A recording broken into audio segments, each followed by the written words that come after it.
Hello, मैं सौरभ लोधी। इस video को देखने सुनने वालों को प्रणाम, सत श्री अकाल, नमस्ते और जय श्री राम। इस वीडियो में बात करेंगे ढोंग देश ने सत्ता में रहकर क्या किया। इतिहास को राजनीतिक दृष्टिकोण से लिखा है ताकि उसे खुद को फायदा हो। भारतीय शिक्षा व्यवस्था का इस्लामीकरण किया गया, अर्थात इस्लामिक रंग दिया गया ताकि सेक्युलरिज्म, हिंदू मुस्लिम भाईचारा, गंगा जमुनी तहजीब का खुद के फेवर में या खुद के लिए फ़ायदा लिया जा सके। मुस्लिमों को अपने वोट बैंक में तब्दील करने के लिए भारतीय कानून, न्याय व्यवस्था, संविधान, लोकतंत्र और आर्थिक संसाधनों का इस्तेमाल किया गया।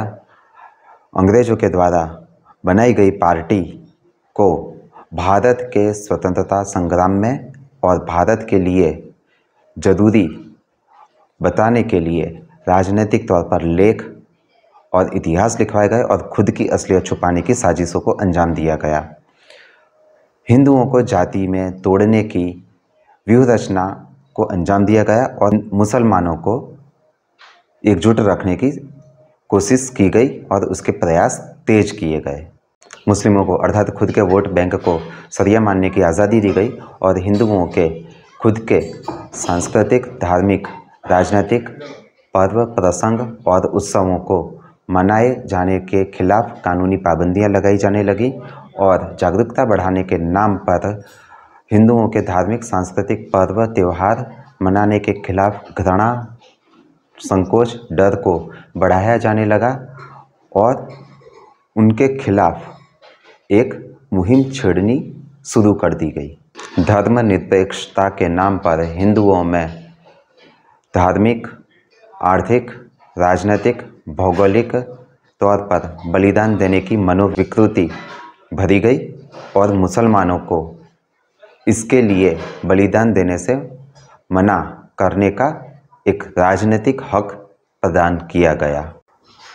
जनसंख्या नियंत्रण के लिए हिंदुओं के खिलाफ कानूनी धमकी, डर और लालच का इस्तेमाल किया गया और जनसंख्या नियंत्रण की स्वीकृति हिंदुओं से कराई गई और जबकि अपने वोट बैंक अर्थात मुस्लिमों को जनसंख्या नियंत्रण ना मानने के लिए शरिया का विकल्प दिया गया।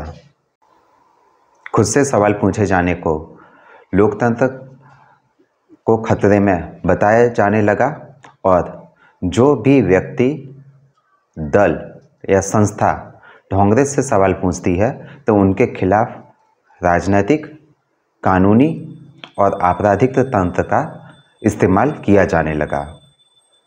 भारत के भौगोलिक, राजनीतिक, आर्थिक, वैचारिक, सांस्कृतिक शत्रुओं को लोकतांत्रिक व्यवस्था का अच्छा हिस्सेदार बताया जाने लगा। जब खुद का वोट बैंक राजनीतिक तौर पर खतरे में पड़ता दिखा तो लोकतंत्र, चुनाव व्यवस्था, संविधान, संसद, न्यायतंत्र, कानून व्यवस्था, सेना, भारत हिंदुओं पर सवाल उठाया, उनको बदनाम किया, उन पर मानव अधिकार उल्लंघन के आरोप लगाए और उनकी तटस्थता पर सवाल उठाए। अवैध रोहिंग्या बांग्लादेशी घुसपैठियों की ढाल खुद बन गई और मूल हिंदुओं को घुसपैठिया बताया जाने लगा और घुसपैठियों को अपना मतदाता बनाया। सत्ता से बाहर जाने पर चुनाव के दौरान मुफ्तखोरी की दुकान खोलकर भारत के आर्थिक संसाधनों पर बोझ बढ़ाया जाने लगा, जिसका दूरगामी परिणाम भारत की मंद होती आर्थिक वृद्धि में देखने को मिलता है। भारत को वैश्विक तौर पर आर्थिक और राजनीतिक महासत्ता बनने से रोकने के लिए उसकी राह में गड्ढे खोदे, पर्यावरण संरक्षण के नाम पर या पर्यावरण संरक्षण शब्द का दुरुपयोग करके जमकर भ्रष्टाचार किया और भारत में औद्योगिक विकास की गति को धीमा किया। सरकार की हर नीति, नियम, कानून मुस्लिम तुष्टीकरण से भरपूर बनाए गए और हिंदुओं को राजनीतिक, कानूनी अनाथ बनाकर छोड़ दिया गया। जनता के पैसे का इस्तेमाल करके परिवार पूजा को राजनीतिक, कानूनी तौर पर ज़रूरी बना दिया गया। विदेश में जाकर भारत की क्षमताओं पर सवाल खड़े किए गए ताकि विदेशी निवेश को भारत में आने से रोका जा सके और भारत की आर्थिक तरक्की को रोका जा सके। भारत में हर दंगे के लिए हिंदुओं को जिम्मेदार बताया गया और अपने वोट बैंक अर्थात मुस्लिमों को क्लीन चिट दी गई। अंतर्राष्ट्रीय स्तर पर भारत को मुस्लिमों के लिए सबसे असुरक्षित और बलात्कार की राजधानी के तौर पर प्रचारित किया गया। सनातन संस्कृति के विरुद्ध विश्वमन चालू रखा और आपराधिक आतंकी विचारधारा को मानवता का पर्याय और भारत की मूल संस्कृति अर्थात गंगा जमुनी तहजीब के नाम पर उसको प्रचारित, उसका अनुमोदन करना चालू किया। हिंदुओं को राजनीतिक, धर्म, व्यवसाय से दूर करने के प्रयास शुरू किए गए और अब हिंदुओं के समूल जनसंहार की मांग तक ये लोग जा पहुँचे हैं।